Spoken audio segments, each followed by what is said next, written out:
గూప్లాపూర్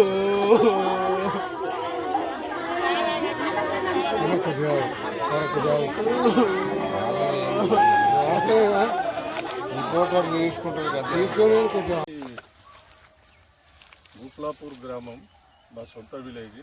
నేను ఇక్కడ నుంచే ప్రాతినిధ్యం. నేను బాదినేని రాజేందర్ జెడ్పీటీసీగా వివరిస్తున్నా. మా మిస్సెస్ కూడా ఎంపీపీ. నాకు దగ్గర వాళ్ళే బంధువులు అవుతారు. అదేవిధంగా ఏంటంటే రైతు గోవిందుల మల్లేశం అని చాలా విధంగా కూడా వ్యవసాయం ఉన్నది. గతం నుంచి చాలా ఏళ్ళ నుంచి దాదాపు 55-56 సంవత్సరాలు ఉంటాయి కావచ్చు అందాజ నాకు తెలిసి. మరి అట్లాంటి వ్యక్తి ఇలా చనిపోవడం చాలా దురదృష్టకరం. ఎందుకంటే వాళ్ళ కుటుంబ పరంగా కావచ్చు, మరి పిల్లలు కావచ్చు, అందరూ కూడా పని చేసుకొని ఒక రైతు కుటుంబం నుంచి వచ్చిన వాళ్ళు. మరి అట్లాంటి వ్యక్తి ఇలా లేకపోవడం మరి చాలా విలేజ్లో కూడా అందరికీ అన్యోన్యంగా మరి నోట్లో నాలుక లెక్క అందరితో బాగుండే వ్యక్తి ఇలా ఒకసారి లేకపోవడం చాలా బాధాకరం. మరి ఒకటే నేను రైతాంగానికి అయితే ఒకటి కోరుతున్నా. ఎందుకంటే ఇట్లాంటి ఇన్సిడెంట్లు అరుదుగా జరుగుతూ ఉంటాయి. అక్కడక్కడ జరగకుండా మనం కూడా కొన్ని జాగ్రత్తలు తీసుకోవాలి. ఎలక్ట్రిసిటీ వాళ్ళు కూడా చాలా సందర్భాలలో వాళ్ళ వ్యక్తిగతంగా చెప్పినట్టు కాకుండా నిజంగా వాళ్ళ ప్రాణాలకు కావచ్చు, ప్రభుత్వం ఇచ్చే ఇన్స్ట్రక్షన్స్ గురించి కావచ్చు చెప్తూ ఉంటారు.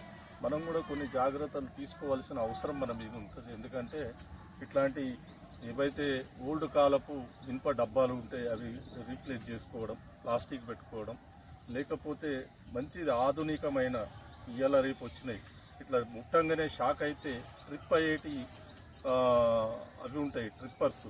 దాన్ని ఏమంటారంటే బ్రేకర్స్ ఏమో అంటారు. నాకు ఎలక్ట్రిసిటీ గురించి చాలా తక్కువ. బ్రేకర్స్ ఉంటాయి. ఆ బ్రేకర్ మనం ముట్టంగానే పడిపోతాయి. అట్లాంటి కొంత కాస్ట్ ఎక్కువ ఉంటుంది, కానీ మనకు ఈ ప్రాణం మీదకి వచ్చినాక ప్రాణం విలువ కన్నా మరి పైసా ముఖ్యం కాదు. కాబట్టి అవన్నీ కూడా మనం రైతులం కొద్దిగా ముందు జాగ్రత్తగా తీసుకుంటే ఇట్లాంటి పరిణామాలు ఉన్నాయి. అందుకని ఇవాళ మా గూప్లాపూర్ గ్రామంలో చూసినట్టయితే చాలా బాధాకరం. ఇవాళ ఒక మంచి రైతు, ఆయన పిల్లలు ఉన్నారు, అందరూ కూడా ఆ ఇల్లే ఆగమయ్యే పరిస్థితులు ఉంది. కాబట్టి ఇలా ప్రభుత్వం నుంచి వచ్చే పర్యాయం కావచ్చు, ప్రభుత్వం నుంచి మరి ఎలక్ట్రిసిటీ వాళ్ళు ఏదైతే 5-6 లక్షలు ఎంత 5 లక్షల ఎక్స్గ్రేషియా మరి డిపార్ట్మెంట్ పక్షాన మరి ప్రభుత్వ పక్షాన అందిస్తారు. కాబట్టి మరి అది అందినా కూడా ఒక అంతుకు అది పెద్ద ముచ్చట కాదు. కాబట్టి ఇలా రైతు కుటుంబం అంతా ఆగమైంది. కాబట్టి రైతులు ఇక ముందైనా కొద్దిగంత జాగ్రత్త పడాల్సిన మనం కూడా జాగ్రత్త పడాలి. మనం ఎవరినో నిందించడం కాదు.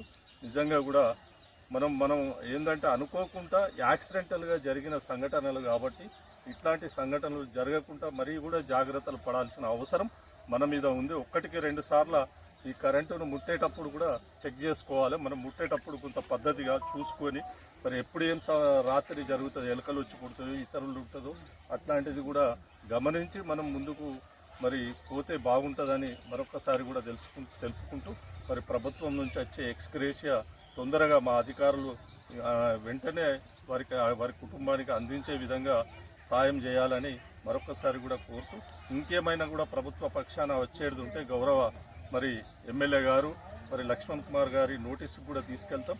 మరి ఏమి రావాల్సిన మరి ప్రభుత్వ ఫలాలు అందాల్సిన ఏవైతే ఉంటాయో రైతుకు రావాల్సినవి అవన్నీ అందే విధంగా తప్పనిసరి సహకరించే విధంగా మరి చూడవలసింది కదా గౌరవ ఎమ్మెల్యే గారిని కూడా కోరుతూ వారి నోటీసు కూడా తీసుకెళ్తామని మరి తెలియజేస్తుంది.